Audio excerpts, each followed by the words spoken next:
Hey, everybody! It's now.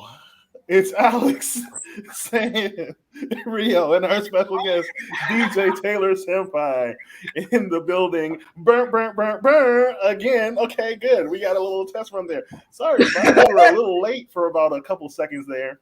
And yeah, we're live. Sorry about that. I made the ticker run and everything, and nobody's even see this. Well, y'all didn't need to see that ticker. That ticker is annoying. It's all good. Happens. But hey, everybody, we're here to talk about our favorite webhead. How you doing, Senpai? How you doing? I am doing fantastic. How are you all? I miss you guys, man. Excellent. I miss you too. We all miss you too. Yeah. Cece, how have you been? I've been good, trying to stay trill. Stay trill. That's the deal. HBCU con stuff.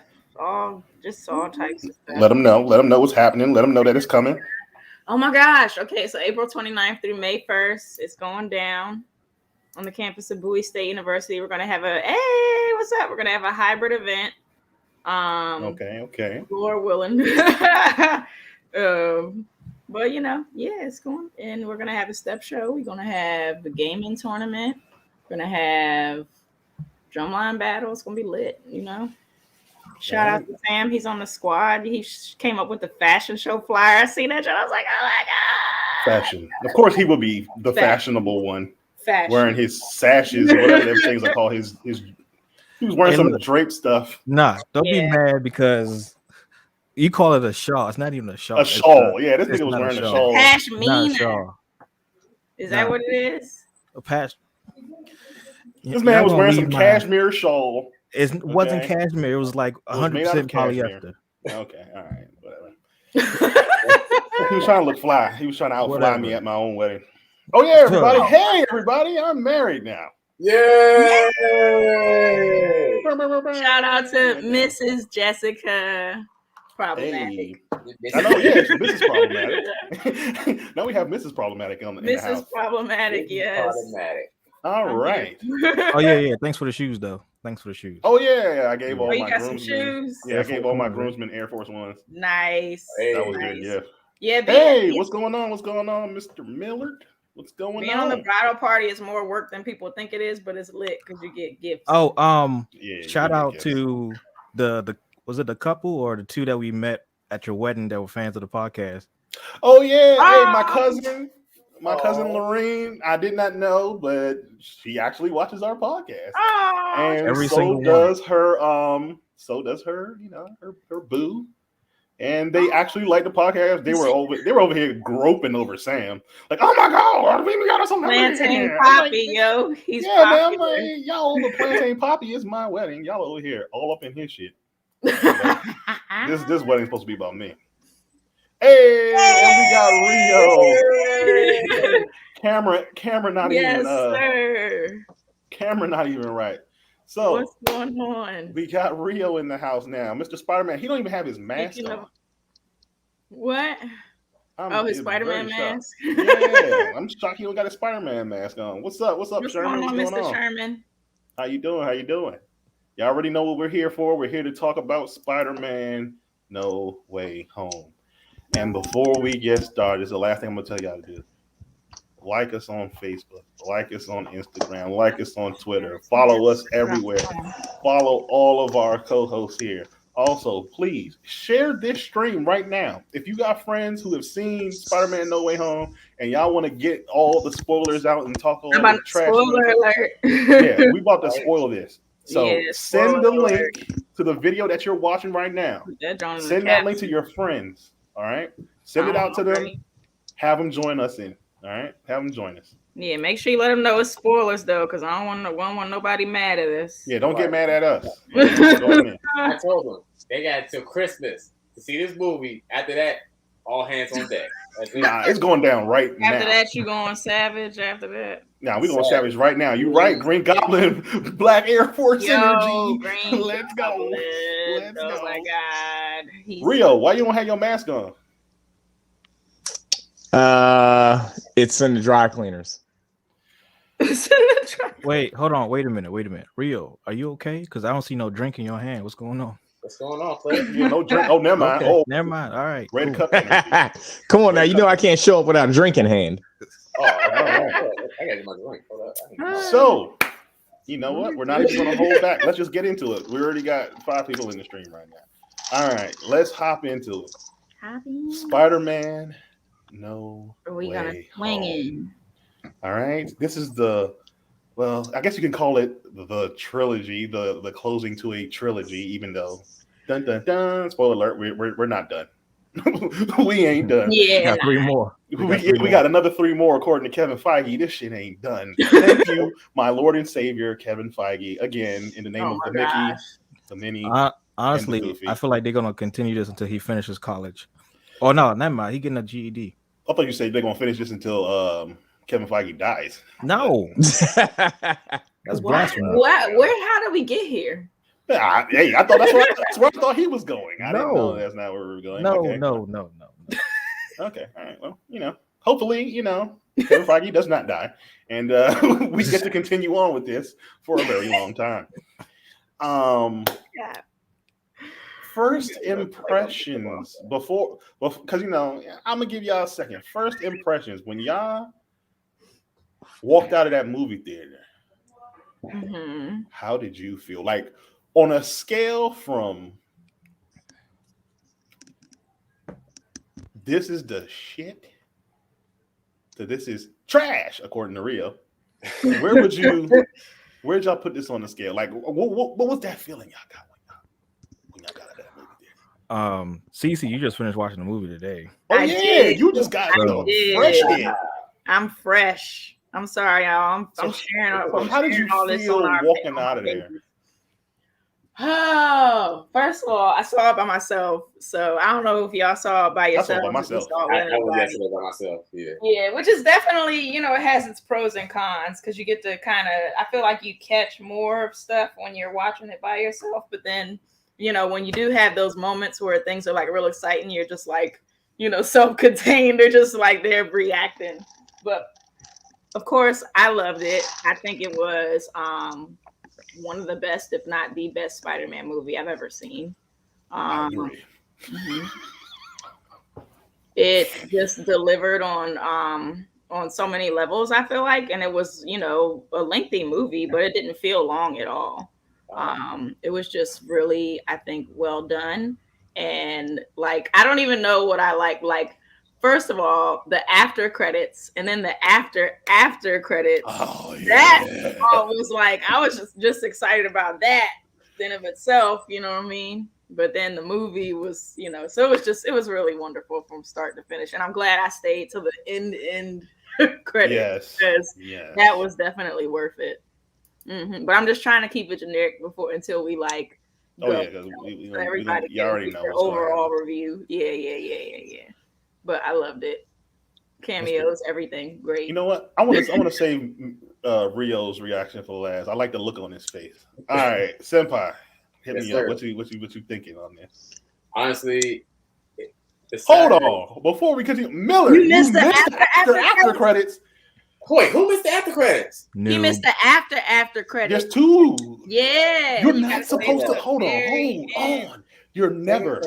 Scripture chapter 2 verses 9. You shall stay at the after credits because they always show the bonuses that was going to happen in the next few years. Exactly. Written never do that again, sir. Listen, when you spoil that for you, you might want to dip. Nah. When you see that Georgia Peach logo, you gotta stay, man. I'm saying if you see that Georgia Peach logo, you know what it's gonna be. You gotta stay after that. Yeah, exactly. You can't do that. But all right, go ahead, Sam. I'm sorry. Overall, it was really amazing. It was like an amazing movie. Besides Spider-Man into Spider-Verse, that's like my top notch. But this one is great, amazing how it concluded from the previous sequel to Spider-Man, and the cameos, like Cece said, just piggy off of it was amazing. The scenes was like very epic. Like the connections, like the whole movie of making things better for people that's gone through some worse situations. People deserve second chances, and oh my gosh, like they tell you amazing details about multiverses and stuff like that. And oh my gosh, the actors they play a very good part. And but overall, when I left that movie theater, I was really proud. I was really happy. This is like one of those full circles that we all grew up seeing the original first Spider-Man till the MCU Spider-Man is coming all together. I was like, that was all time best. They did a good job with this one. This one, I give it a definite 9 out of 10.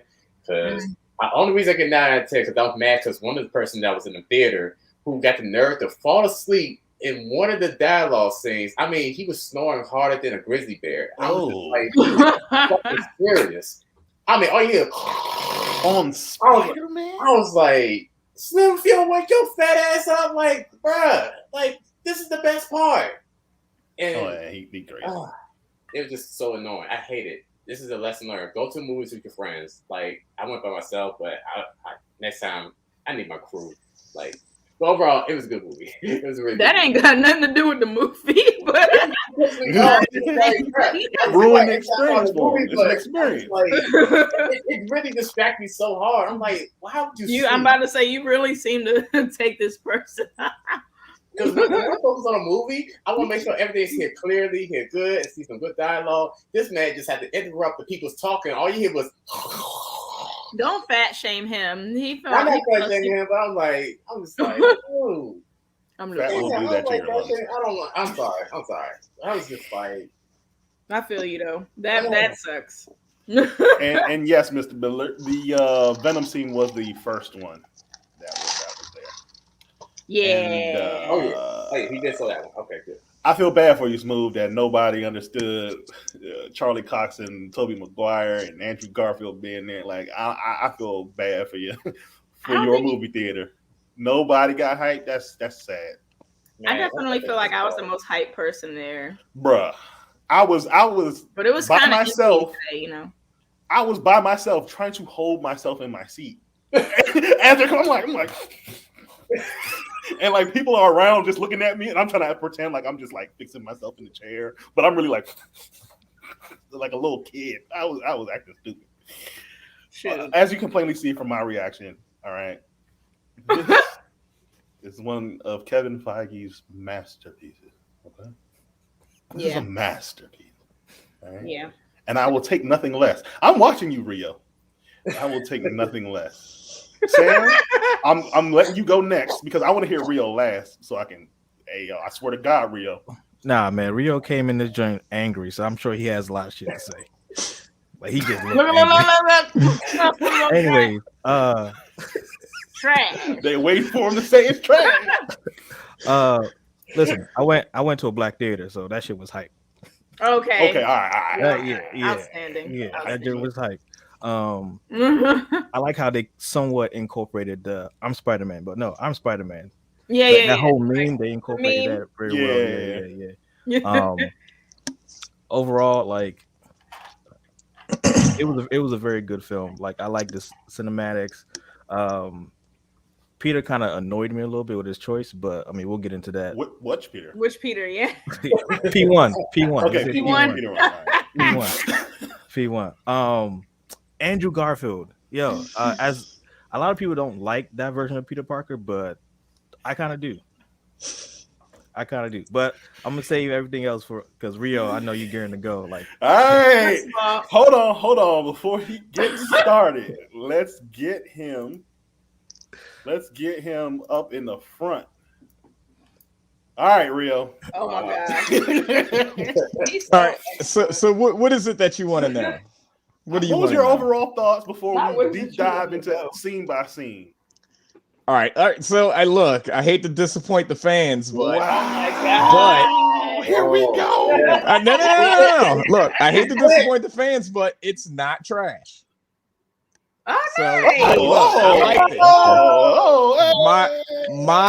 it. The first thing you said, Alex, was how did I feel when I left the theater? Yeah. My answer to that question is confused. Okay. I mean they busted the door, they kicked the door to splinters. They busted the door wide open at the end of this movie. there's so many different directions that they can go in, and it was masterfully told. Like, yeah, it was whoever wrote this, they need to give them a bonus. Yeah, and the Kevin director Feige wrote it. too. Kevin Shout Feige out wrote to it. Kevin the Feige wrote director. it. Kevin Feige Because wrote they it. took 20 years of movies Mhm.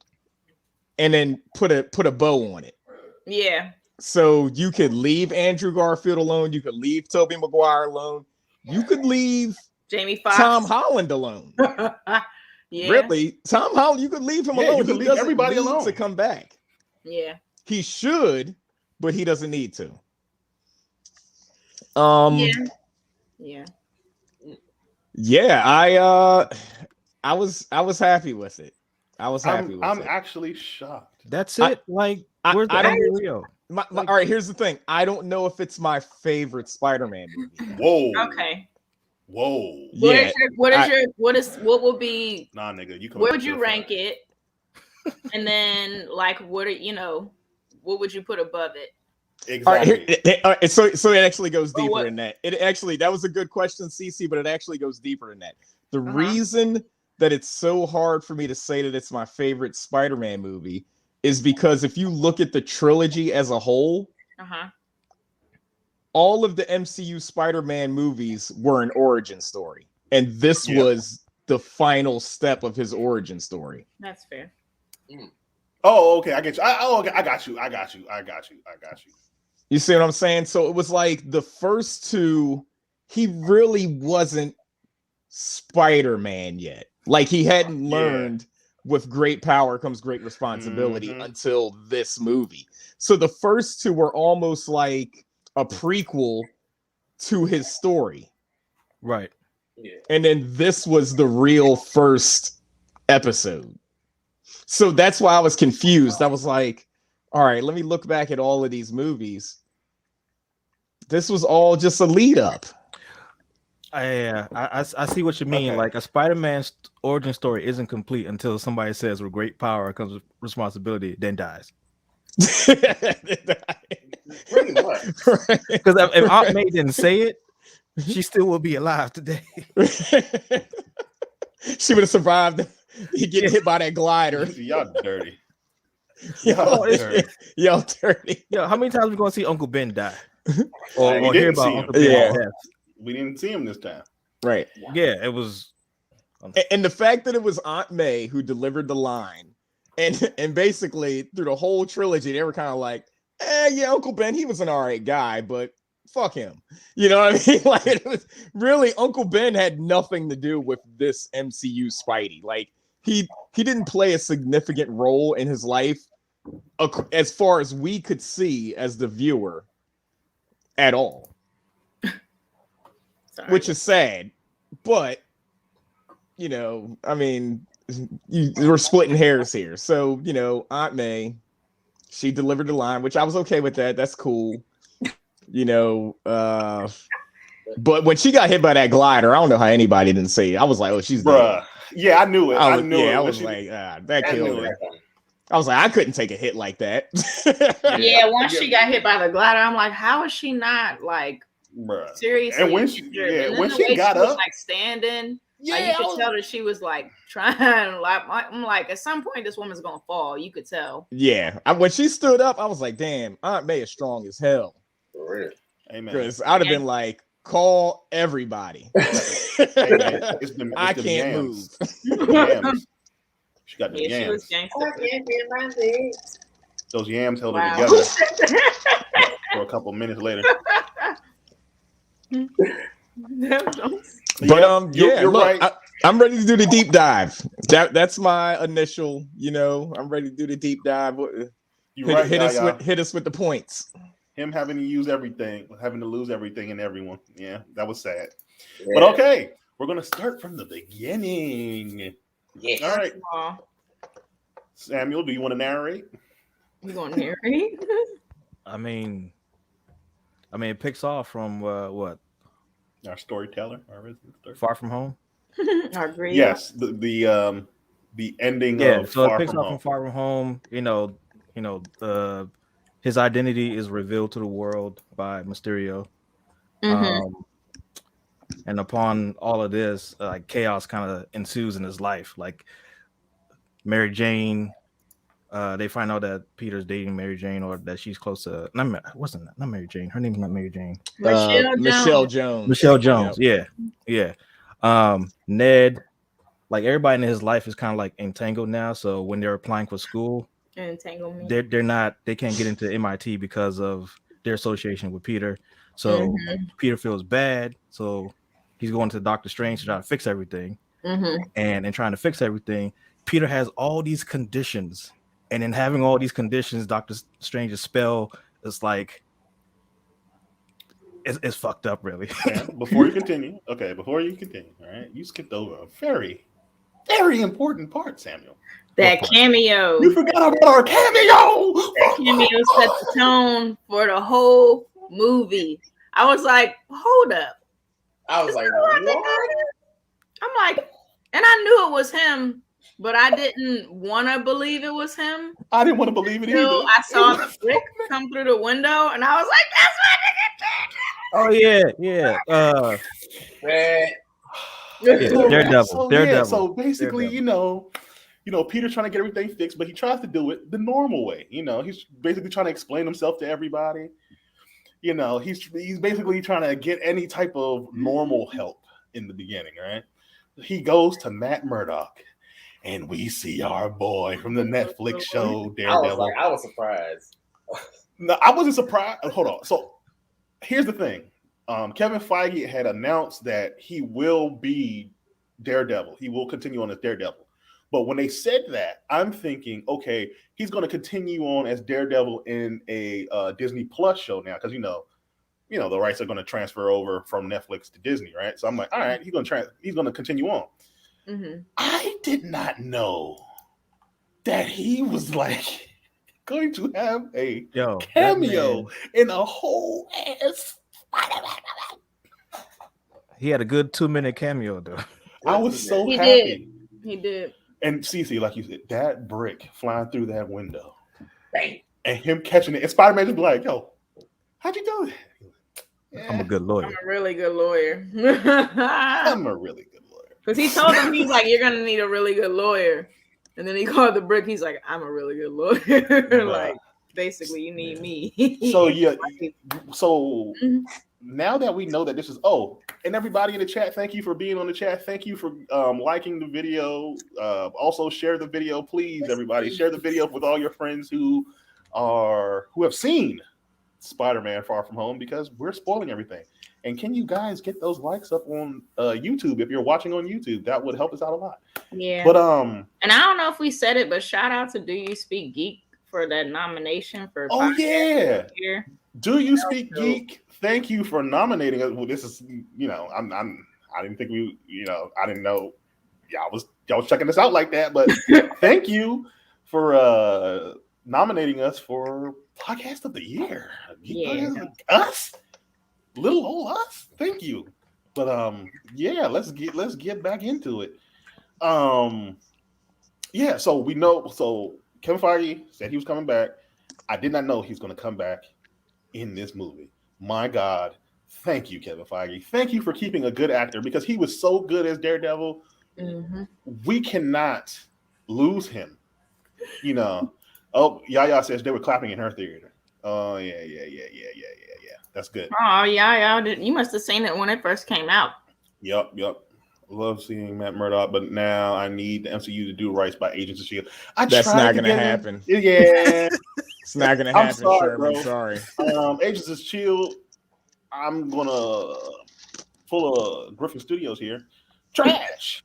I can't get jiggy with that shit. They did Ghost Rider pretty well, but they're not going to use the same actor. Like, I didn't even get that far. You got all the way up to Ghost Rider, bro? Yeah, I stuck in there. Wait, how many seasons did they have? More than one season?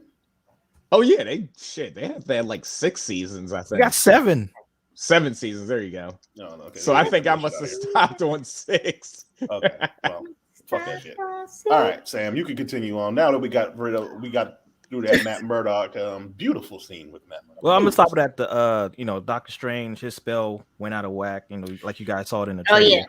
And then he had to basically make a pocket dimension similar to what we saw in the Marvel What If. Yeah, in Marvel What If, that was yes. a good tie-in. A little crystal to contain that spell. Mm-hmm. So we know Marvel's What If. Right. Well, we'll talk about that. Yeah. I guess with that spell, was partially like it was crazy. It was some people actually slipped in, and Peter tried to go fix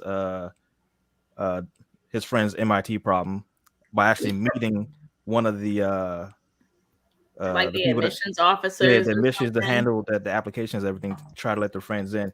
That's when we first see Doc Ock. Okay.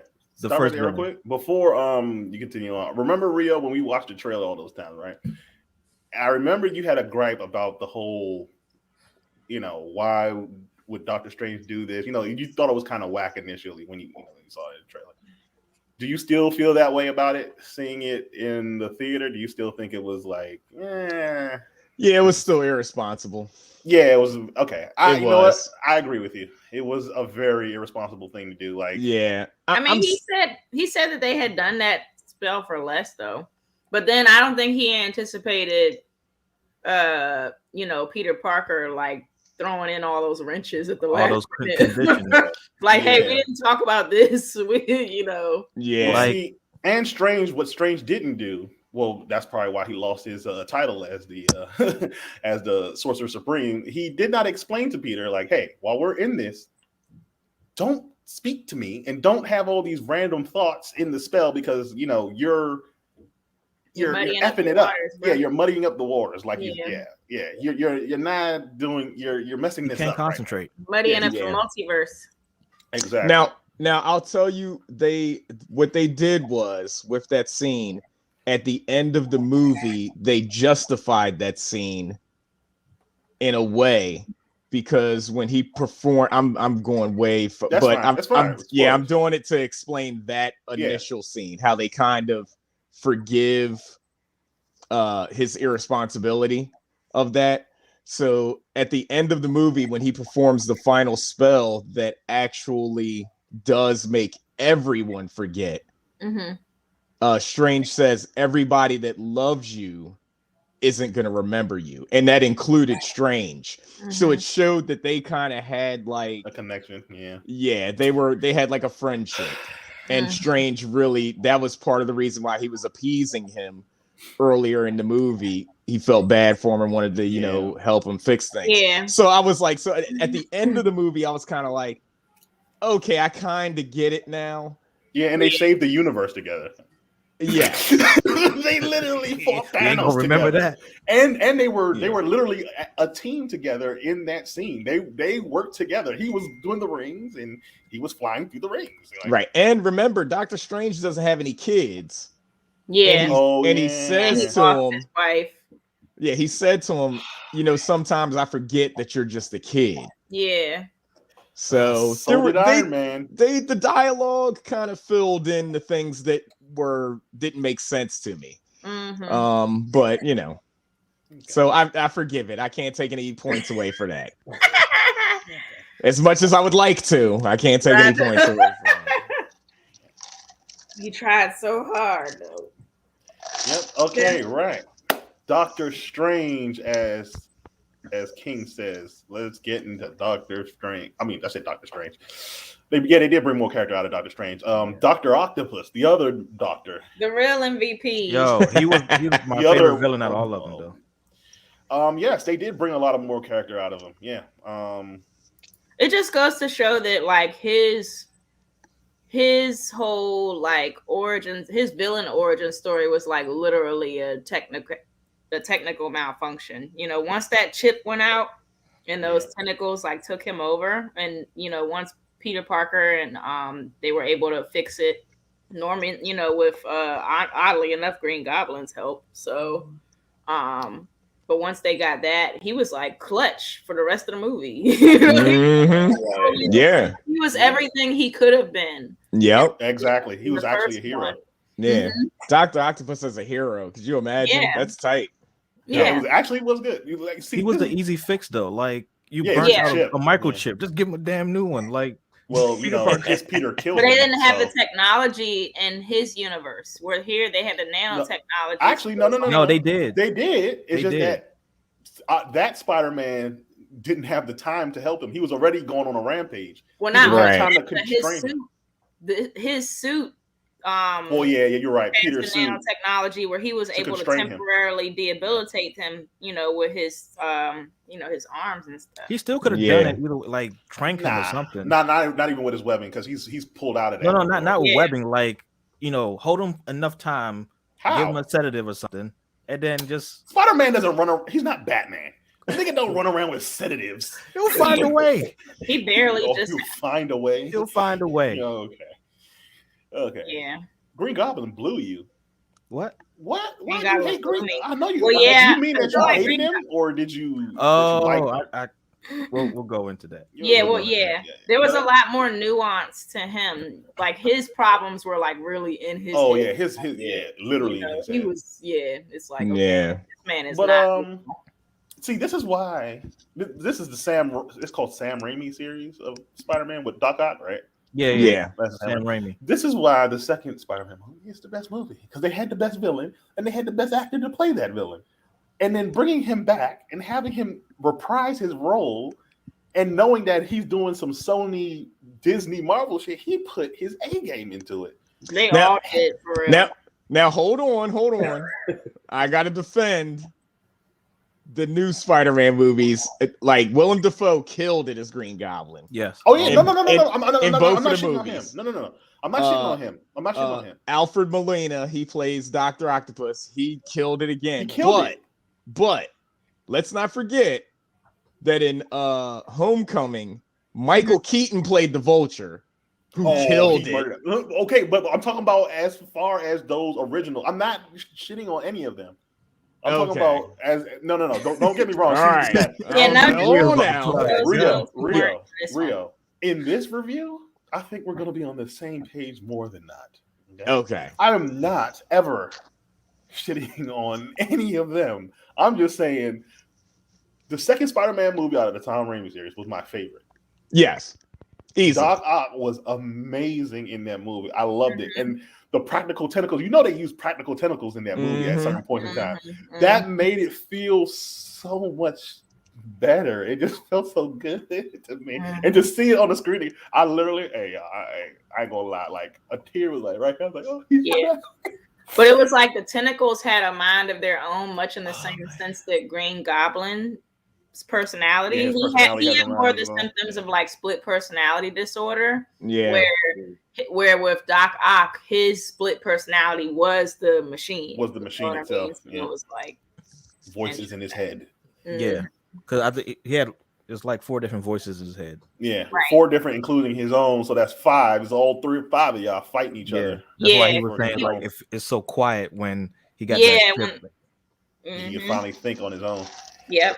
So they had the fight on the bridge. That amazing fight. That amazing fight. And we finally know why Doc Ock's tentacles turned red, because of Peter's the nanobots. Yeah, the nanobots. Oh yeah, the nanobots too. Because when we saw it in the trailer, we were like, "Yo, what's going on here?" Yeah, but and it's kind of cool that Doc Ock knew what nanotechnology was. So we know that in the Sam Raimi. Sam Raimi. I keep forgetting that man's name. The Sam Raimi universe that, like you said, Rio, this was like a bow tie. Like whoever wrote this made every single movie that had nothing to do with this make sense in this universe. So like, oh yeah, they have certain aspects of what we have in our universe, but they're just not. Certain people aren't there yet, or certain things aren't there yet. But we know of these things. So like to have them like, oh, y'all have nanotechnology here. You're like, okay, all right. But then getting constrained by the suit, that was kind of cool too. Yes. Well, and even like Toby's Spider-Man, he had the web. They were like, "You got the web thing?" Yeah, that shit was fun. It was like, hold on, that shit comes out of you? Like, yo, how does that work? Does it come out? How does it? How you create that in your body? Yeah, and then the web block, and then he's like, "Does it just come out your wrist?" Or I'm like, "Oh my god." Well, and see, and the other thing you got to remember is in the Andrew and Toby's universe, there's no Avengers. Yeah, that part too. And there's no Tony Stark. So Tony Stark is like the technological advancement of the MCU. So that's why they were, it was Stark Tech that they used to create all the cures for everybody. And not even just Stark Tech, but like the existence of vibranium and like Wakandan technology, because Stark Priest at that point they had access to some of the vibranium, so they were using that in their technology too. Yep. So thank you, Sherman, for pointing that out. Hey Jay, hey boo. As you guys come in and join, don't forget to like, comment, and subscribe. Yes. Yo, every time they pointed towards the remote control, I got scared because I thought somebody was going to like either destroy the remote control, then Doc Ock was going to get free. Yeah, me too. They did it like 3 or 4 times. Yeah, they did. They did. Because they kept showing it to you, and usually in movies when they show you something like that, something's going to happen. Yeah. Right. Something's going to happen. You just knew. So Doc Ock, we got our intro to Doc Ock. Who also who got beat up by the what you call it, the lady from the MIT. Oh yeah. She's like, I talk to you when she got out that car. I was like, nah, you fucked up. She was not having it. Yeah. Once everything was like pretty much settled, that's when we saw the orange pumpkin from Green Pumpkin Bomb come in. Green Bomb. Yeah. So his intro was. It was all right, but they didn't give him much. He blew up a bridge real quick. They said he was a troll on a glider. He flies off. But see, I think that was kind of the allure because it was like, well, as far as Peter Parker knew, he had kind of blacked out, and then he wound up with Strange. So then he was like, "Well, what happened to the green dude?" And then it flashed to the other scene, and he's talking. Norman is talking to the Green Goblin and trying to be like, "Oh, we're in this new universe now. I don't want to start any trouble." Because we don't know where we are. Like, what are you doing? Mm-hmm. Yeah, because over here throwing like, look at you hiding, man. I was hide like a little bitch. And you know what that scene? Reminded me of? Remember when Spider-Man was having his little spider block and he couldn't, and he gave up and he hung up. Yeah, he threw out the spider costume in the garbage. Green Goblin hung up the mask and was like, "Screw this! I don't want to be a part of this anymore." I thought that was cool. I thought that brought that was like a little, hey, look at me, everybody. Yeah, that was a callback. Yeah, it was so interesting too because when you first saw him interacting with Aunt May, and that was like, first of all, that was just scary and creepy in of itself to me.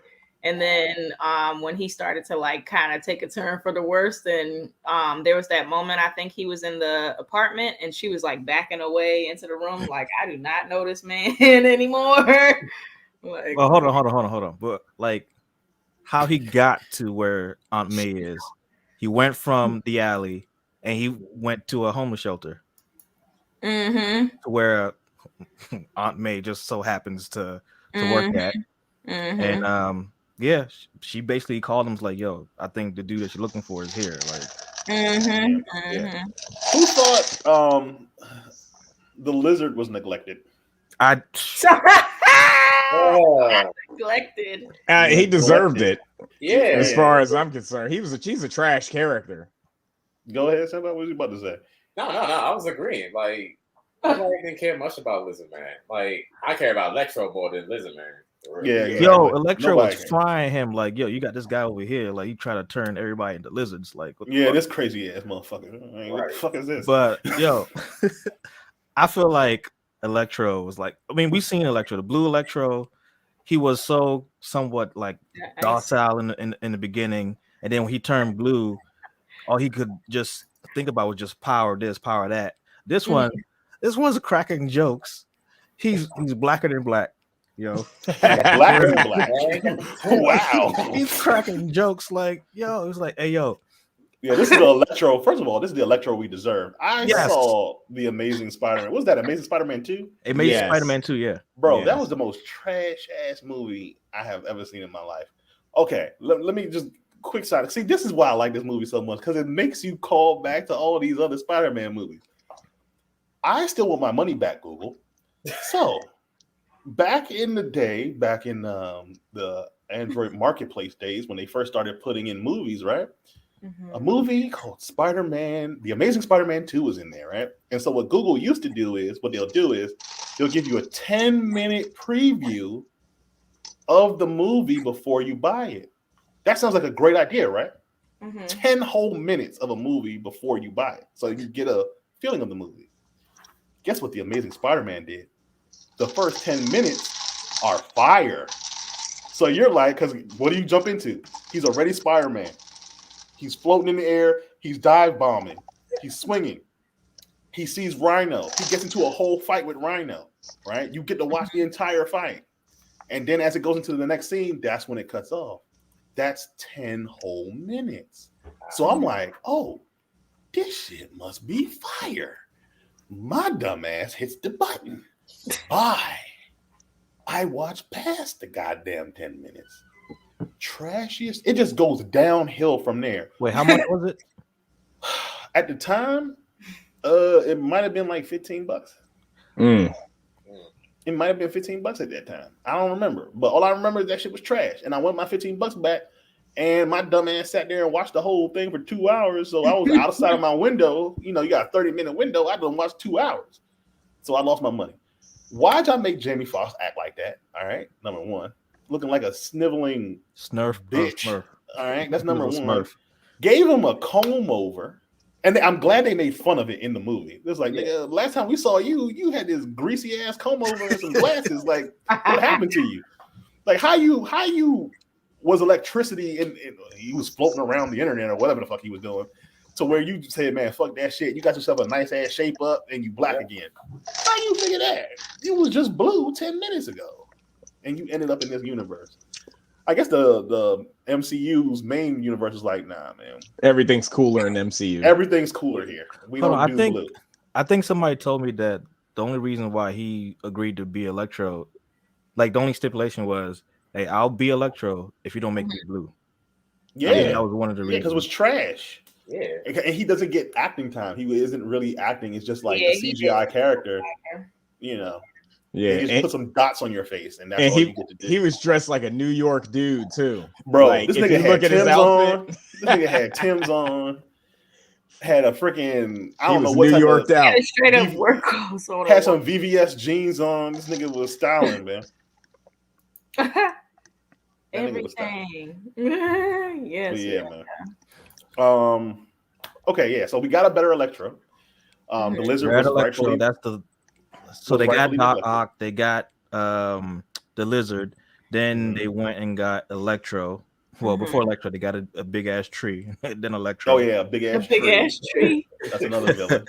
And then after that, it was Green Goblin. Yeah, they got Green Goblin. Yeah. Sandman. Sandman. Yeah. Sandman, but he kind of like willingly went, didn't he? No, he nah, didn't. no. When Electro got captured, he got scared. He was like, got scared, "What the fuck are you doing, bro?" Yeah, and then Electro and Sandman were trash. Oh, no, I'm sorry.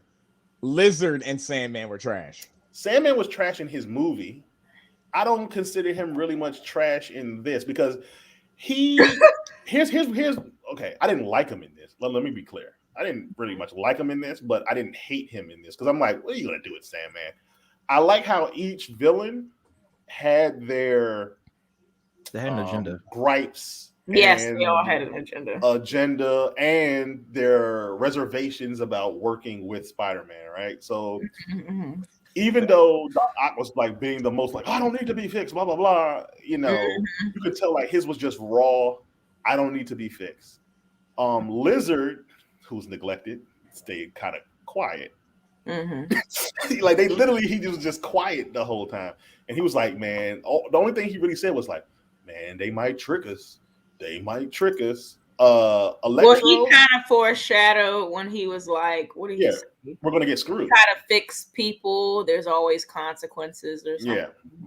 Yeah, he said that. He had like 2 lines. throughout 2 hours. And so that was his warning.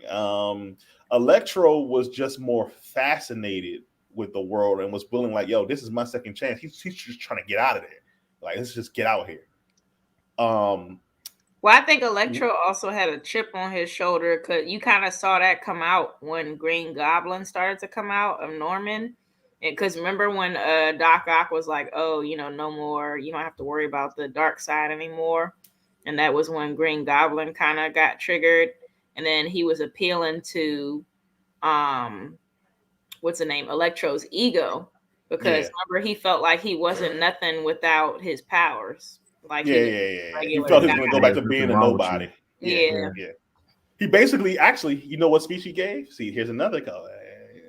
He actually, that speech he stole is literally the speech that Iron Man gave to the Hulk.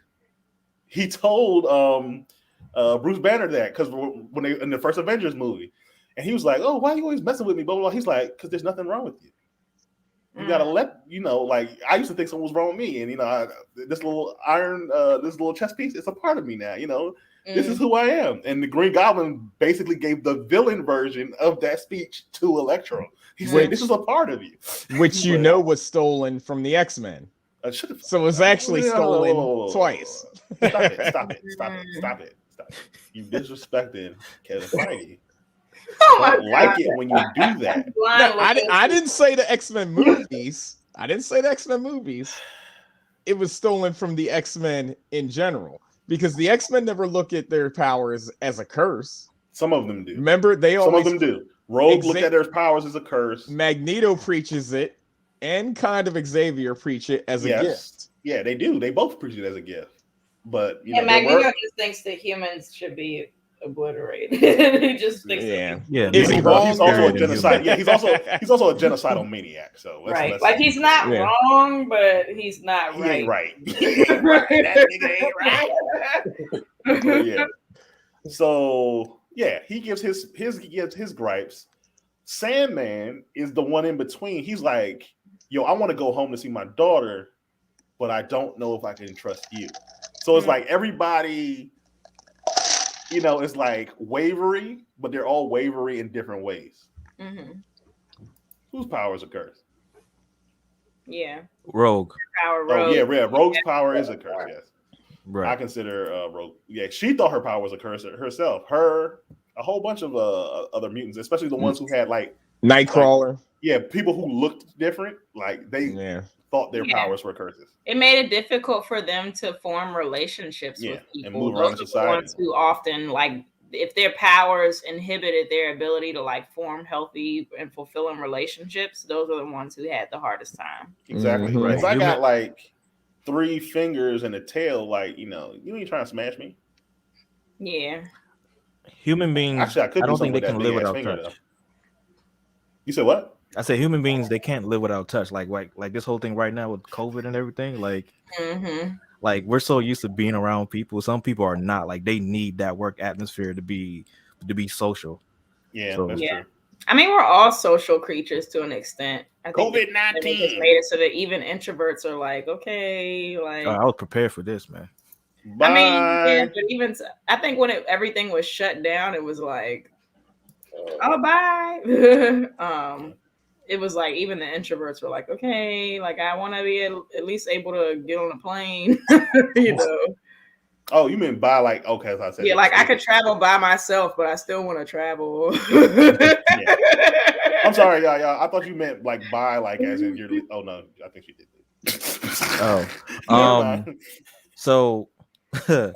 So now we got another part in the movie where it's just pure chaos. Like Sandman is gone, the lizard broke out of the back of the truck. Yeah, randomly. Doc Ock, I loved him so much that he was like, "Yo, what you gonna do? You gonna fix us inside of a condominium? What is this?"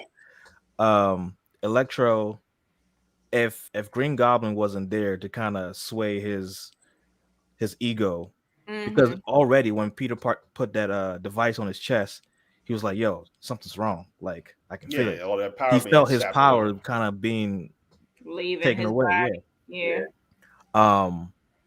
Then after that, that's when Green Goblin just came in there and just went crazy, and then just destroyed everything.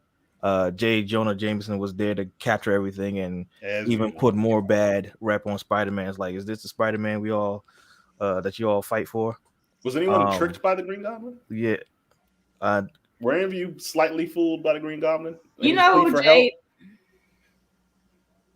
Who? Was anyone fooled by Green Goblin in his plea for help? Do you think his plea for help was genuine?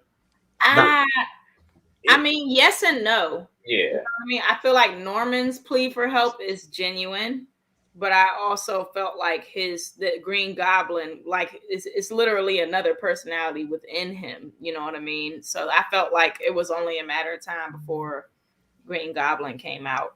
But you couldn't tell which was which though. Like that's how perfect it was. Mm-hmm. Yeah, you couldn't tell who was talking. Right. Like, nah, you could tell. Wasn't controlled the whole time. No, you couldn't tell. You know when you couldn't tell? You couldn't tell when they were working on those experiments. Exactly. You could not tell when they were working on. Nah, I could tell. You could tell. Yes, he was helping them, and it was working. Yeah, nah, you could tell. It was in his eyes. Like, in his eyes. Yes, in his eyes. Look, I'm gonna tell you like this. Oh, Willem Dafoe was acting his ass off. He sure was. But you can see through his eyes. He was acting his ass off. He sure was. And you saw it through his eyes. 100%. So a good actor, that's all you need. Hold on, he's a good actor, but you saw through his acting. Yes. I don't believe you. Well, it's not that you see through his acting. That's part of the act. Part of the act is for you to like see him and to see that he's like kind of crying for help, if you will. Yeah. You know what I mean? Okay, like King. you can tell there's something not right with this dude when you. Okay, King. Okay, but you want to feel sorry for him, and it humanizes him, and you start to remember, like, okay, who he was before he became Green Goblin, too. Okay, King. You say it's a Jekyll and Hyde situation, right? Mm-hmm. All right, where he takes over. Yes, I got the notion from that it's a Jekyll and Hyde situation. Mm-hmm. But, we as the audience didn't know anything until Peter Parker's Spider Sense. Yeah, went crazy. But no, it was before that. But we knew that he had a Jekyll and Hyde because when he came into the universe, he was talking to himself. So I will give you that. Yes, we did know that because he was like that in his original movies. Like it was popping on and off. But when he got into our universe and he tried to go for help, right? I thought he was lying then, right? When he was asking for the help in the initial one, because I'm like, we know who this is, bro. This is Green Goblin. He's full of shit, right? But what they did, which was great, again, great writing, right? After he said, yo, I want the help, he got captured. I still thought he was lying to us, right? Because I'm like, what do villains want to do? You know, in order to learn your enemy, you get closer to him. So I'm like, all right, he purposefully got himself caught. And remember, they kept showing the little detector that would that was restraining Doc Ock. I'm like, okay, he's going to find a way to get to that, right? But they didn't go that route. Again, they kept avoiding it. They get into the condo. I'm still waiting. I'm like, okay, they're in the condo. He's about to go ham right here. He doesn't. He starts helping to cure everyone. It makes no sense. But see, I think that's what triggered it. I think once it registered to him that he was up next and he was about to be the one that was cured. Yes. Green Goblin was like, oh, hell nah. Yeah, you're not going to take me away. That's when Green Goblin was like, oh, nah, we about to put a stop to this shit right now. But as an audience member, I'm thinking like, I know the Green Goblin's going to come back, right? I know, come on. They didn't put him in there just for him to like just stop all of a sudden. But you gotta admit that your guard went down very slightly once you started seeing all the devices working. Just a little bit. You're like, because it makes no sense to go this far and then hop out. I thought that he was gonna hop out eventually. I thought like, okay, they were gonna put the needle to his neck and then it was gonna, he's gonna snap it around. Yeah, in hindsight, they should have just hit him with no warning. Like, well, they didn't know. Like, people don't know the Green Goblin's condition. That's the thing. Yes. Only Goblin knows his condition. So Goblin probably, that's true. He repressed himself. It's kind of new. The only part that caught me off guard was I forgot how strong Green Goblin was. Yes. The scene where Jamie Foxx pulled the thing off, that was when it was about to drain his power, and before that, even leading before that, I didn't believe Norman when they had created his cure, the spike joint. Yeah. I was like, nah, not believing it. When they cured Doc Ock, I was like, okay, that makes sense, because he was the most curable out of everyone. Right. Because there was distrust with the Lizard and there was distrust with Sandman. So, of course, they were going to be hard. That's why they didn't get cured until the final battle. But when Electro didn't take it, if Electro had taken it, that would have surprised me. But since he didn't take it, I was like, nah, this isn't going to go the way that everybody thinks it's going to go. Like, it's about to turn sideways. And then the fight was vicious. Like, it was a great, fantastic fight. It was. Goblin rock bottomed Spider-Man through 3 floors, bruh. Yeah. And Lizardman came with an assist. Exactly. Oh my god. We missed an important fight for y'all. Doctor Strange versus Spider-Man. Oh my god. Which Rio had a lot of problems with. Rio had a lot of problems with. Ooh, Cece. Thank goodness for you, because we would have. Go ahead, Rio. Yes. Look, Cece. So I had to private message Sam and Alex about this one after I saw the movie, because I know you hadn't seen it yet. I cannot believe that he beat Doctor Strange. Like, I was not. That was the one moment in the movie where I was like, I looked at my wife and I was like, "What?" Like, I was like, "What are you talking about?" Like, this is. I don't know if this has ever happened in the comic books. Like, what are we doing here? I think that what made him beat him is one, Strange was trying not to hurt him. You know, he's not trying to kill him. He's just trying to get the little thing. Yes. That's number 1. 2, it was really like that whole fight scene was like an ode to his sixth sense. You know? Yes. Because and then of course to his intellect as well. Yes. Thank you, Cece. Between Math and his Spidey sense, his Spidey tingle, that basically is what won the fight. Thank you. So Rio, you're right. Explain your right. No. Okay, all right. That's a hard one to argue. So now you're gonna just give up. No. You wanted to fight me at first. We're not going into the box part. Cece didn't reference the box part. She was referencing the actual battle.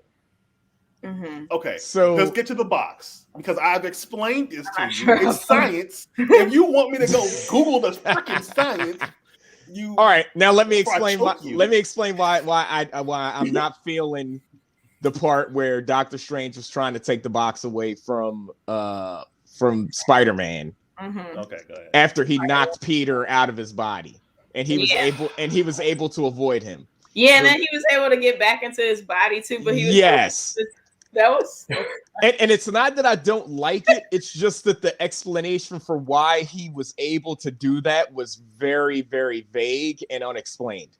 Oh my god. So he wasn't in any danger. Yes, he was. So why was his spider sense kicking in? Okay, listen. All right, let me explain it again. Doctor Strange wasn't trying to hurt him. Let me explain it again. But he felt like those other people's lives were in danger, so that's why he was. Hey, that's a good point. That's a good point. What's up, Jedi Mike? How you doing? Yeah, not necessarily. Wait, what other people were in danger? The people in the box. Not necessarily that his life was in danger, but that other people's lives were. Rio is not speaking facts. Stop it. Salute. Stop it. Okay. Number 1. All right. Yeah. About to be the new Okay. Let me break this down. All right. I gotta use. All right. Let me see, because I'm gonna argue you. I'm gonna argue Marvel logic and science together. All right. Let's do this. All right. Marvel logic number 1. All right. He pushes his soul out of his body. Right. He did not push his brain. He did not push his basic functions out of his body. He just pumped his soul out. Sam. That's the whole thing about your soul. Hold on. Your body is supposed to be just a shell. Yes, your body, but you don't understand. Animals move on instinct, right? I actually know a little something about spiders. All right, spiders. How do I say this in a all animals are conscious, aren't they? Are they? Let's be PC about it. They're all conscious, but spiders aren't really conscious. They're murder machines. That's all they know how to do. They hunt for food and they avoid danger. That is it. So once you pumped Spider-Man's soul out of his body, his brain isn't thinking this man is not dangerous. All the body is thinking this man just punched me in my chest. He needs to be avoided, and he's trying to take something His from body's me running on I instinct. have. That's all his body is going off of. It's going off the back of your lizard brain. It's going off. Well, for him, his spider brain. It's all going instinct, off that. man. It's all instinct. So if you try to snatch something from me for no reason, I'm gonna just move the fuck out of. What the fuck are you doing? I'm not gonna let you take it. I mean, It's already in my hand. Okay. Why would I let you take it? All right, let's take that. Pretty dope the way he was able to like swim back to his There body. you go.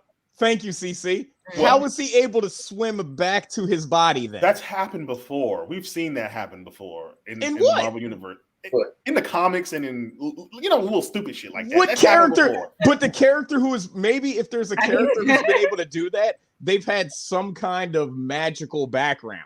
Yaya said she needs a better explanation, Rio. Peter has no magical background. Now, me knowing the comics, thank you. Spider-Man does have a partial like multiverse, Spider-Verse background where if they brought that into the movie, I'd be like, okay, I believe that now. Like that's why he was able to do that.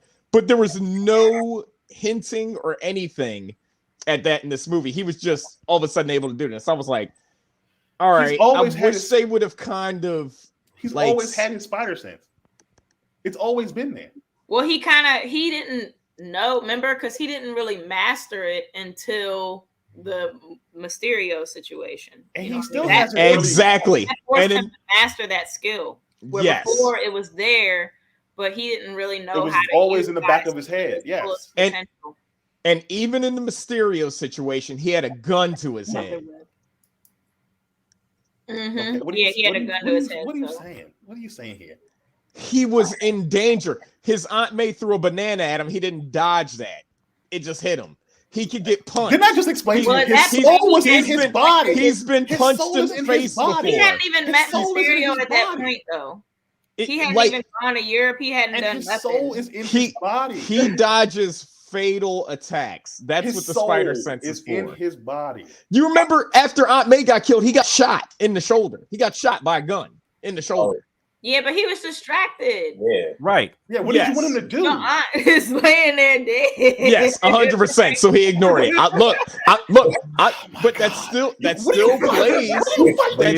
plays into my fact. You're losing this battle. Stop. He has no inhibitions. His soul is out of his body. So there's nothing holding him back from not him. Remember, his soul, the spirit of who he is as a person is outside of his body. It's nothing but animal instinct in him. You still haven't explained how he's able to swim back to it, though. He's the only character. The only point. He's the only character that we've ever seen in any of the movies be able to do that. Listen, I'm gonna tell you right now. Hold on. This is a comic book movie. This nigga is like, how does nigga swing back? It's a comic book movie. The only reason why he was able to swing back, the Sorcerer Supreme, he's not the swim back to his body. Maybe the Peter Tingle makes him more in tune with his body. Look, Alex, look at the comments. Look at the comments. Oh, that's Yaya. Look at the comments. I know banana or bread. Yaya just trying to fight me back, okay? Like you say, you don't need to tingle for banana or bread. Y'all just trying to fight me back. Y'all know what it is. It's his instinct. Listen, this. All right, look. I'll chalk it up as that. I'm just gonna have a problem with that. You can have a problem with it all you want. Watch it again. All right, yes. Watch that shit 10 times. We can chalk it up as that. It was cool. It was neat. It just didn't make a whole lot of sense. Oh my god! Yes, it did. Look, we're gonna have a whole podcast on spiders next week if you keep this bullshit up. All right, that's gonna be the topic. Y'all tune in for that one. Watch me and Alex argue about the physiology of spiders. Yeah. Next week on Everybody Gets One. It would be dope if y'all did that and you had like an actual expert referee, y'all. Well, I don't know where we're gonna find a spider ref. You know what I mean? What are the bug experts called? I don't know. Spider experts and bug experts the same thing because they're technically arachnids. They're not insects. Yeah. Are we really talking about this? I don't know. Look, Alex wanted to take it here. No, man, because he knew that was going to get me fired up. You was shitting on him doing it. First of all, it's comic relief. All right, that's number one. Him swimming back in his body, but the whole him dodging thing that's easily explainable.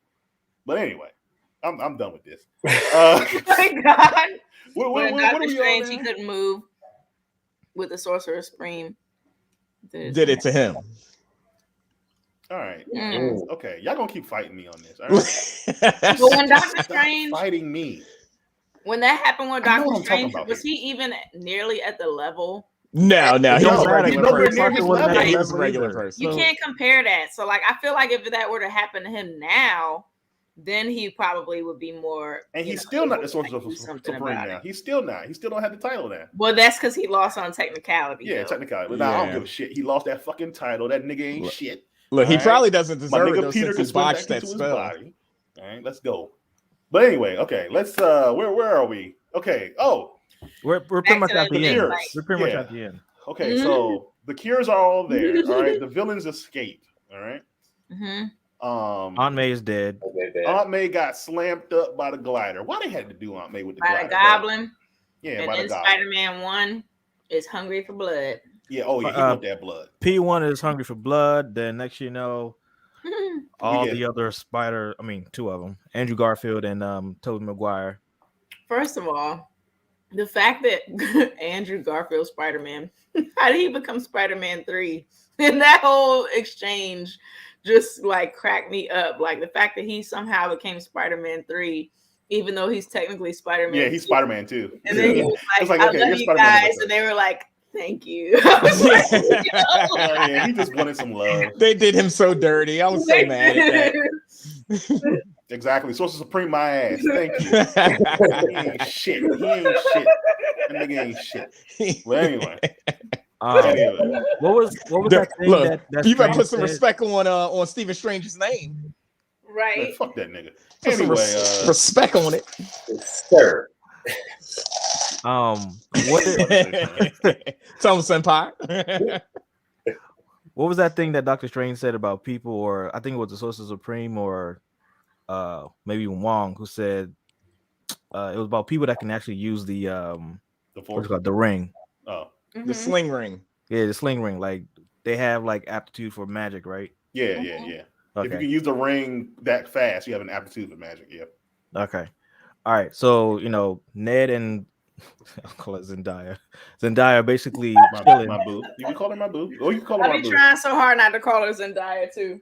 Yeah. Nah, just call her my boo. Just call her my boo. It's like when Denzel Washington's in a movie, like it's Denzel Washington. Like that's who the character is. Yeah. They're basically Zendaya wants to basically press the button to end everything.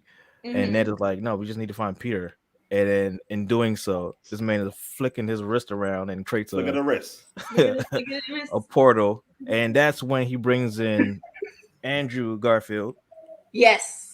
I think that crowd, we cheer, we like clap and go crazy. Yo, Ned's grandmother.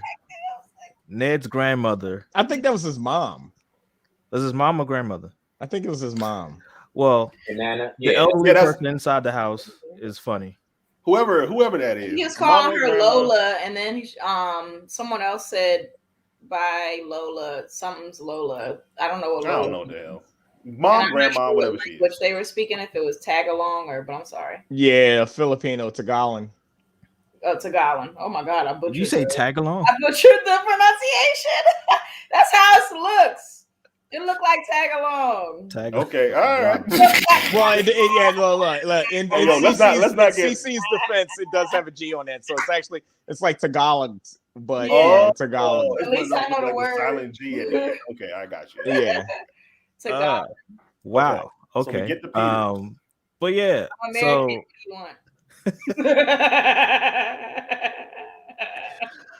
they end up calling Andrew Garfield, and then basically he had to prove himself to be Spider-Man. So she's like, "Yo, I'm hanging off the ceiling. Like, what else do you want?" Nah, you gotta get that dust mite out the corner. Yeah. Get that bullshit out of there. Then you Spider-Man. Get that cobweb at the end of the corner of the wall. Right. That was funny. All right, so I got a question because I just can't remember this. Andrew Garfield was hanging out in an alleyway when they found him, right? Right. Yeah. Where was Tobey Maguire at? Nigga, I don't know. Oh, in a lab, like he was at the water tower. He was at the water. Yeah, okay. I gotta maybe watch you're it right. again. Maybe you're right. Maybe you're right. Yeah, because that's like the iconic thing in Spider-Man. His Spider-Man. Was he? movie. I don't think he was at the water tower. It looked like he was on a flat surface. Nah, he was. He wasn't on like a roof. hanging off anything. He He was wasn't like on a water tower. Yeah. Yeah, I was like, is he in someone's house? Yeah, it looked like he was like in a lab or a at. house or something. It didn't look like a water tower to me. I gotta watch it again. Who the hell did he know in the MCU? Nobody. He was breaking into houses. Yeah, I think it was in somebody's house. But yeah, he we did had a pretty rough patch in college. Right. All of our Spider-Men get together, and then they have some antics. They formulate a plan to get to together, cure everybody, all that stuff. All right. We Toby Spider-Man's dressed like a youth pastor. Yeah, he is. He really was. He was on a roof. Okay. He's saying he was on a roof, yeah. Yeah, but that doesn't make any sense. Yeah, which is weird. It really is weird because he was dressed differently. It didn't make any sense. Like weird. Yeah, that was. Yeah, it doesn't make any sense for him. I guess they couldn't figure out where to put him. They're just like, fuck it, put him anywhere. Him and MJ was working it out, so it's like, wow. Yeah, I mean they're already married, so it was kind of late, dude. But the thing is, I know like there was like an issue of like him not wearing his costume, but he was wearing his costume. It was just underneath his clothes. Yeah, he wanted to be. He said he wanted to be inconspicuous. Like he doesn't want to always wear it, around. Yeah. So yeah, they all meet. They all have shenanigans, which was hilarious. I thought that entire interaction with each other, like they all felt like they had a brother. Right. It was like they, because they're all Peters are single children. Yeah. So, and they don't have their parents. None of them have their parents. They all have their aunts, uncles. So for them to like, hey, you're Peter, I'm Peter. We're all Peter. Hey, you like this? I kind of like that too. Hey, what is that, everybody? It's like they were just so happy to have each other. I also thought it was interesting that I'm sorry. Spider-Man, I can't think of his name off the top of my head, but Spider-Man 1, P1 didn't have an Uncle Ben, but the other two did have an Uncle Ben. No, they all have an Uncle Ben. But he had a Tony Stark and a Happy, and they didn't have Tony Stark. They don't have an Avengers world. No, all Peters have an Uncle Ben. It's just that because they mentioned him in the first Spider-Man Homecoming or whatever. He's mentioned. He's not given any attention at all. But he existed. But they try to stray away from giving you the whole origin spiel. So he existed at one point. They just don't talk about him. Yeah. So they all have a Peter. I mean, I said that they all have a Peter. They are Peter. Shit. They all have an uncle. They did all have an Uncle Ben. They do have all an Aunt May. Yeah. Yeah, they all have an Aunt May. It's just that our MCU Peter lost his Aunt May. Yeah, and his Uncle Ben wasn't shit. Yeah, his Uncle Ben wasn't shit. He was an alcoholic who wandered the streets and didn't teach him any lessons. He's being facetious. He just died. He's being an asshole. He's just talking shit. He just died. Oh my God. But look, hey, so before I got to get ready to dip. So before I go, I'm going to leave you guys with this. Uh-oh. Somebody said, I was reading on the comments on the internet. They said, what the heck? What was the first Spider-Man's the actor's name? Andrew Garfield. Tobey Maguire. They said Tobey Maguire's Spider-Man should have been the most experienced Spider-Man, and I was like, that's not true because Tobey Maguire's Spider-Man didn't fight Thanos. Yep. He had never been off Earth. He didn't die. And he never fought the Avengers. Remember? Remember our Spider-Man fought Captain America. He fought superheroes. Yeah, Civil War. Superheroes. Yeah. So I was like, no, Tobey Maguire's Spider-Man wouldn't have been the most experienced. So the MCU Spider-Man is probably the most experienced of the three.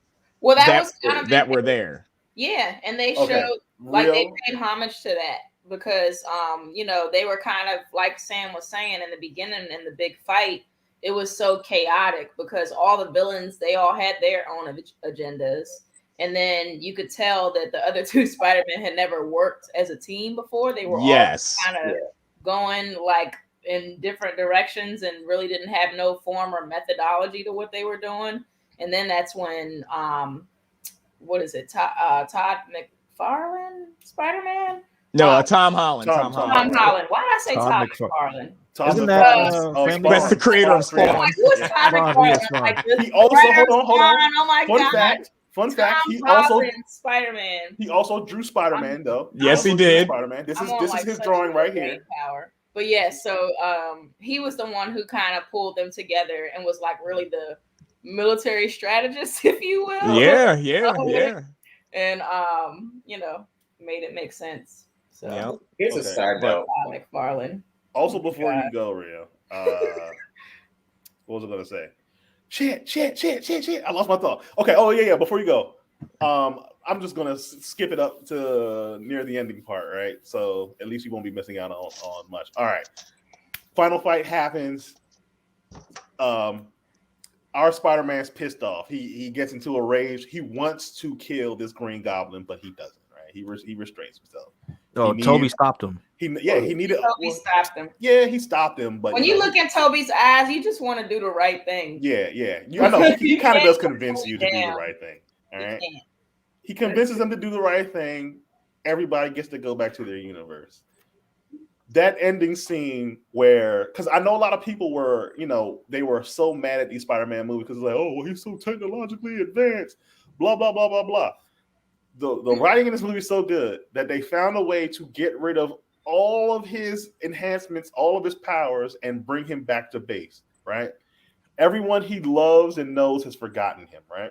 Mm-hmm. He has no access to Stark Tech anymore, right? Wow. He has to literally go find himself a place to live, right? Mm-hmm.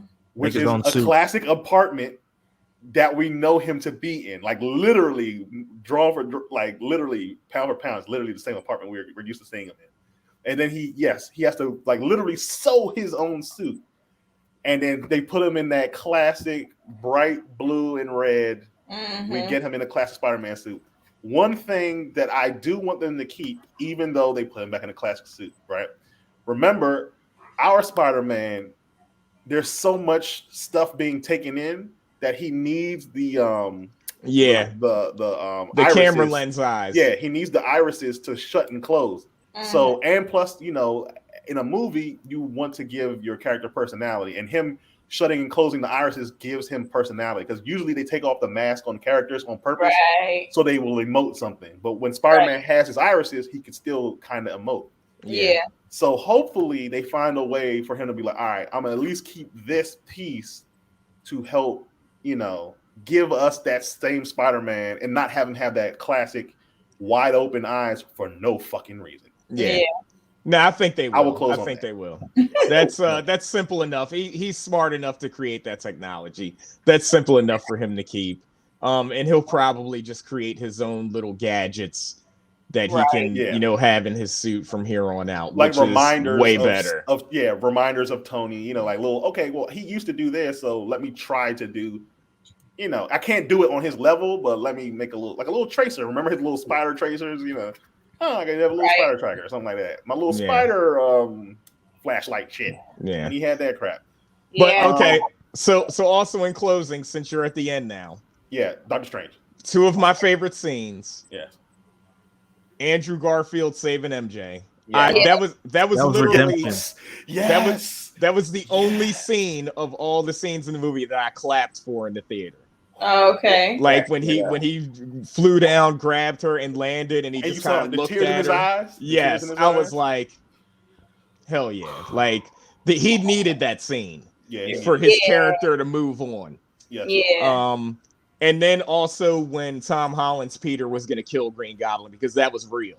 Yeah. Like he was like, you killed my aunt, I'm going to kill you. Like he would have killed him if Tobey Maguire's Spider-Man hadn't gotten away. Like there was no doubt about it. Oh no, he was going to kill him. And just that whole exchange with them and how Green Goblin, it was almost like his like sinister was kind of like a disease. Yes. In the sense that he wanted him to want to kill him. You know what I mean? He's like, oh yeah, there it is. There's that evil that I wanted. You know what I mean? That was so crazy to me. And one final thought I need you to get before I ask everybody else, Rhea, before you leave. Doctor Strange. First of all, Venom. Yes. Being warped into he's basically a joke, being warped into the MCU, getting pulled out, but he left behind. Because remember, this whole Sony Marvel deal, it has been extended now. Clearly, it's been extended again because Spider-Man was supposed to originally go back to Sony, and he's supposed to be in that Sonyverse. But instead of giving us that Venom in our universe, they sent him back to his universe, but left a piece of the symbiote here in the MC. Fuck you! Yeah! Okay, all right. And I'm sorry. And how did you feel about that, number one? And the Doctor Strange basically preview we got. How'd you feel on those two things? And then all right, let me do this real quick. So the with the symbiote piece that's left behind, I honestly have no idea what they're gonna do with that. Like I can't even. Like I thought about it and I was like, who would get it? Like if they it have doesn't to give it to Spider-Man first. If it doesn't go directly to Peter, then but even after Peter gets it, who's gonna get it after him? We don't know. You know what I mean? So unless I don't know. Yeah. So that's too much to think about. I mean, it's definitely. Hold on, Senpai, go ahead. Go ahead, real quick. No, I was saying unless they get like an MCU Eddie Brock version or some of the like I forget who's that best friend that did the Flashpoint book. Flash Thompson. Oh God, yeah. So, I forgot about Thompson. Yeah. Because he does get the symbiote at one point too. Yeah, after he came from military. So it become Agent Venom. Right. Like I didn't think about that. That was so funny in the beginning because he got accepted to MIT. They were like, we didn't get in because we're actually friends with. No. Yeah. No. For that 70s show. Oh my God. Back? It's too funny for that one. Okay, and give me your Doctor Strange. So I love the Doctor Strange trailer. I think it's looking fantastic. I like Wanda's character more than I ever have now because of WandaVision and her appearance in that she's going to be in this movie. Right. And the fact that they've got the evil Doctor Strange in the movie, I never thought that would happen. I would have bet money that wouldn't happen, and here they go doing it. So I don't know. Like I'm hyped. I'm hyped for that movie now. Yeah, like my hype is maxed out. Yeah, and they're doing a lot of justice and tying in with all the Marvel series and even the What If. You know, I know. Because he was like, I don't care about Westview when he ran up on Wanda. That's what she thought. He was like, "Oh, you know about New Jersey?" He's like, "I know about New Jersey." You know what will be the pin on this? You know what will be the bow on the ribbon with this? Since all this Spider-Man stuff just tied everything together. Make sure that Doctor Strange is literally the Doctor Strange from What If. If that's too powerful, it will be. He needs a villain. Powerful. Yeah, we need the villain.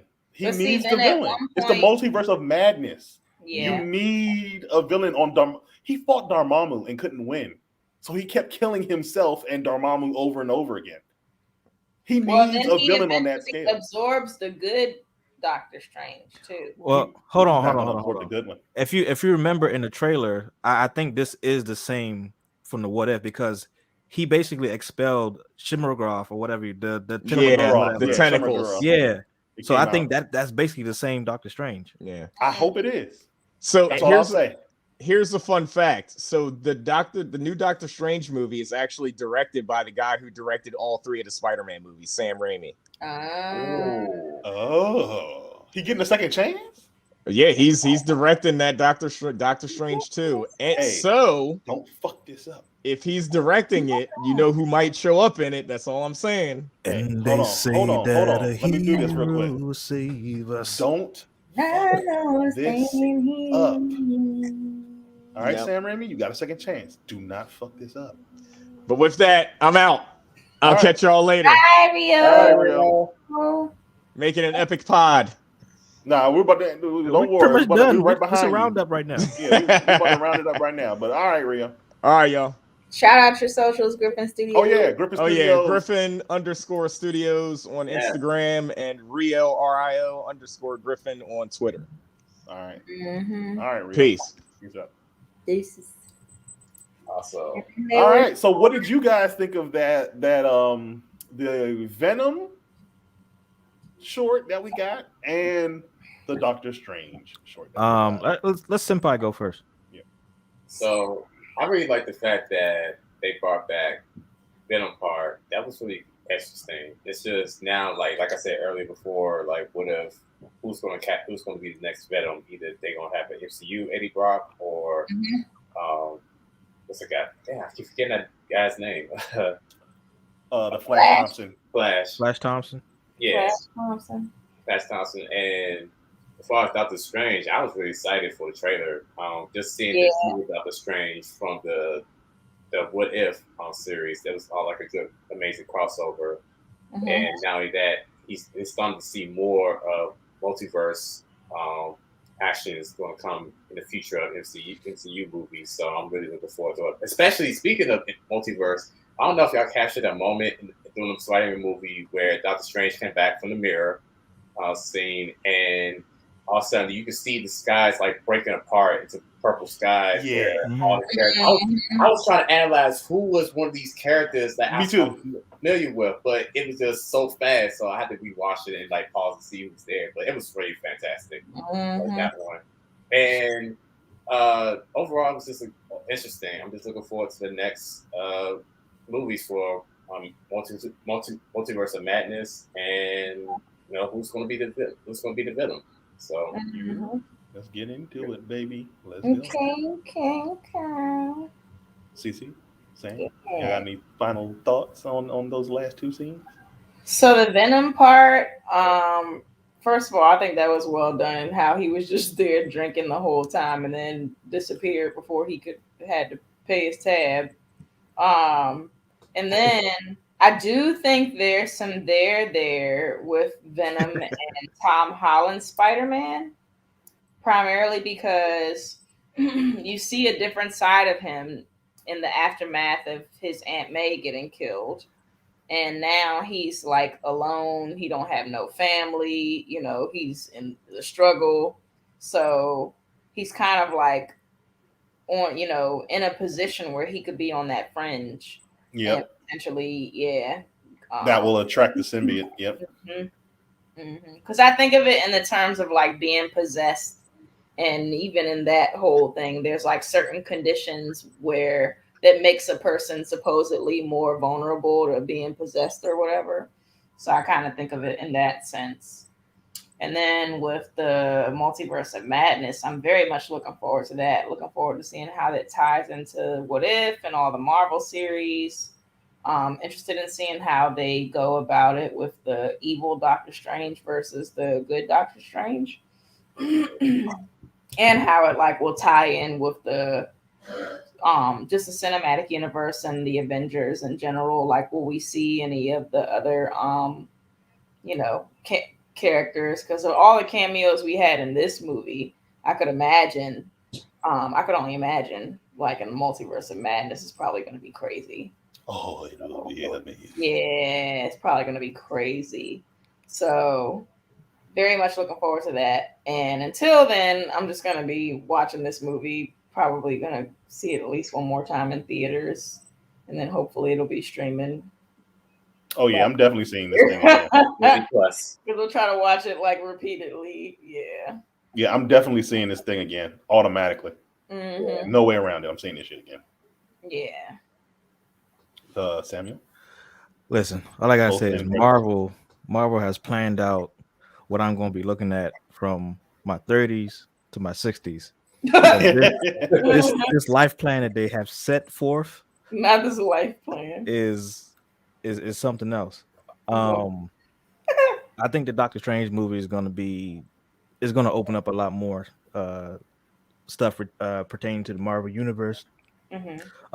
Especially, I guess, with the Secret Wars coming out too. After, I think that's going to be after that movie. Armor Wars. Armor Wars. That's what's his name's movie? War Machine.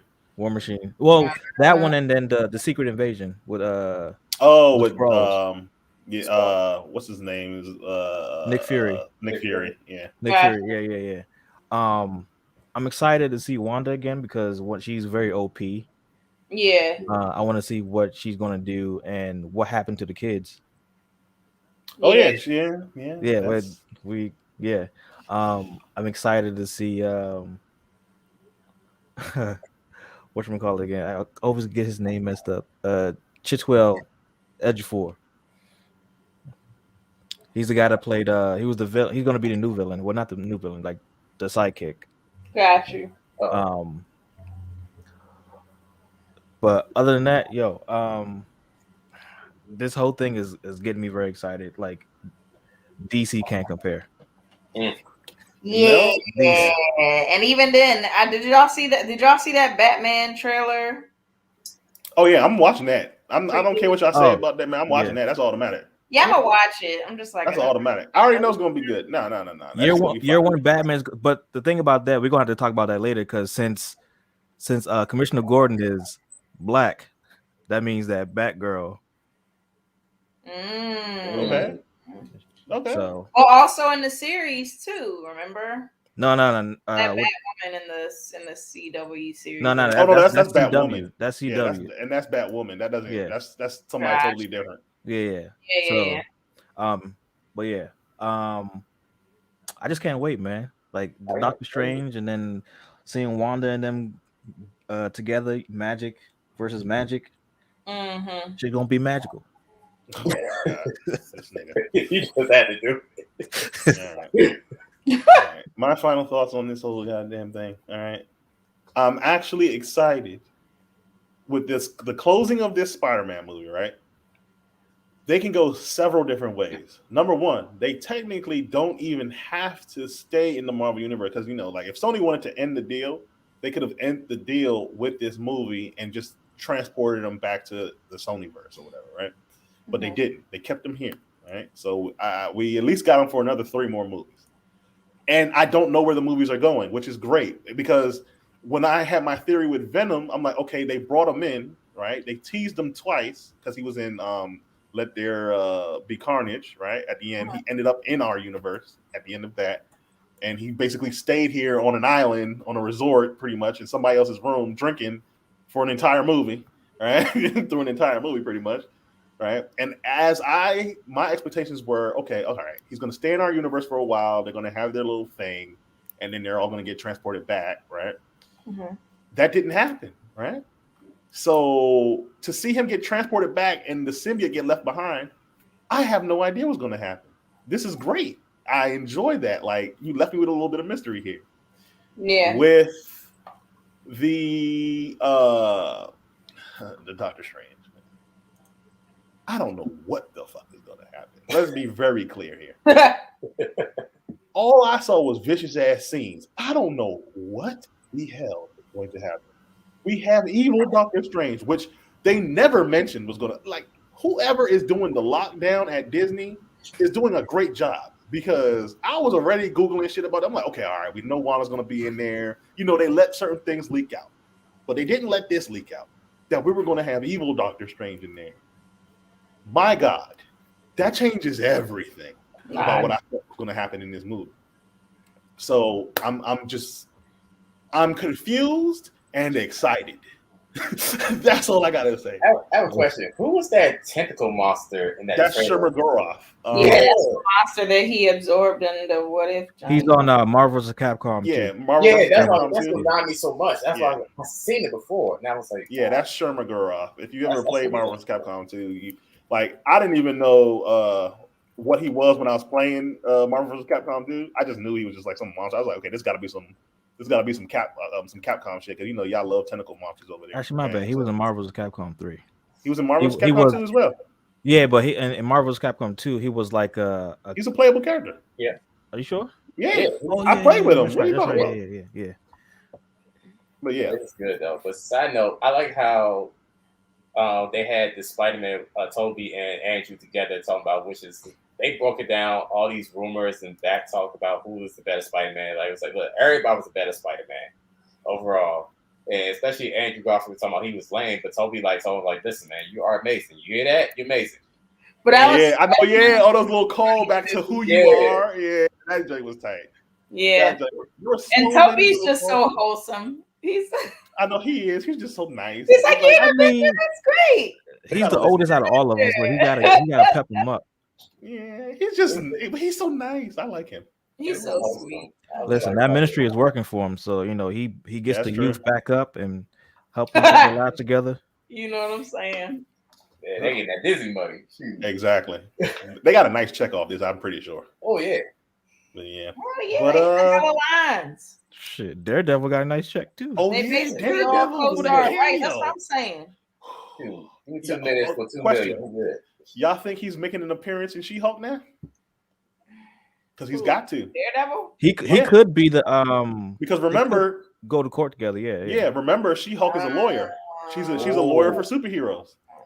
She's a lawyer for superheroes, and Matt Murdock, and he's also a lawyer for criminals and heroes. So they're going to be on both sides of the fence with each other. So they might have either a relationship or have conflict with each other at some point in the She-Hulk series. So yeah, that would be great to see. Interesting. But yeah, everybody, okay, this was a good little review we had here. We got to it. Can I just say one more thing? Yeah, go ahead. I had this epiphany while we were talking, and then we changed subjects, and then it came back. So I feel like, what is it, Jameson? Yeah, Jonah Jameson. Yeah. Yes, his obsession with Spider-Man reminds me a lot of J. Edgar Hoover's obsession with MLK. Oh yeah, when he was harassing that nigga on the phone. Yes, and how he just wanted to try his damnedest to take him down. I don't know why it reminds me so much of that. And wasn't he kind of a constant in all the Spider-Man movies? Yeah. His whole thing is the same in all the universes. Right. Yeah, that personality crosses over all Spider-Man films. He's the same person. Yep. Same attitude, same everything. Yeah. He just hates hair. He had hair at first. Yeah, he can't stand him. Still got the same mustache though. Yes, he got the same stash and that same with the salt on top and the pepper on the bottom. Got that damn SS stash. Yeah. But anyway, everybody, thank you all for joining us for our live stream and review of Spider-Man Far From Home. Please like the video, everybody. Get the likes up. Share the stream. You can still share it right now, and they can just watch it from the beginning. They can just start over. Please share it with all your friends who have actually watched Spider-Man. If they got anything to say, they can still leave comments too. So have them go through, watch that joint, and thank you for joining us, everybody. Everybody want to give your socials? Yeah. TJ? Oh, yes. I'm on available all social media through Instagram, Twitter, Facebook. DJ Taylor Senpai, SoundCloud, Mixcloud. If you want to hear all the newest mixes, which is coming out next month. So finally, that's my social media, DJ Taylor Senpai. Check me out. CZ? I appreciate that. Yeah. She said a lot of comics are based on history, which is true. We can talk about that. That is actually true. Yes. Shout out to X-Men. But CC the Geek on all platforms, and except for Twitter, which is CC the Greek Geek, and of course HBCU Con on all platforms, with the exception of Twitter, which is Con HBCU. Twitter be different. Samuel. You can follow me on Instagram, Twitter, and Facebook at sfdesign21. And if you want to see all the titties and booties that I shoot, sf.boudoir on Instagram and sfdesign. Well, onlyfans.com/sfdesign. There you go. Let's go. You gonna show you that plantain? Shut up. Wow. If you're looking to find me, it is Metro_Tom on Instagram. All right. And I've corrected my Twitter. So if you guys want to follow me and hear all the crazy shit I say and follow on that Twitter, you can follow me at Sir Problematic. How do you correct your Twitter?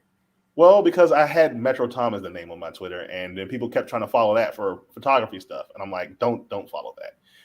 That's a bad Twitter. Do not follow. You mean you got a new Twitter? Or no, I just changed my name. Oh, okay. So it's Sir Problematic on Twitter, right? Got you. If you want to follow me for all the shenanigans, and just make sure you follow Everybody Gets One on all platforms. You can see it scrolling right down there.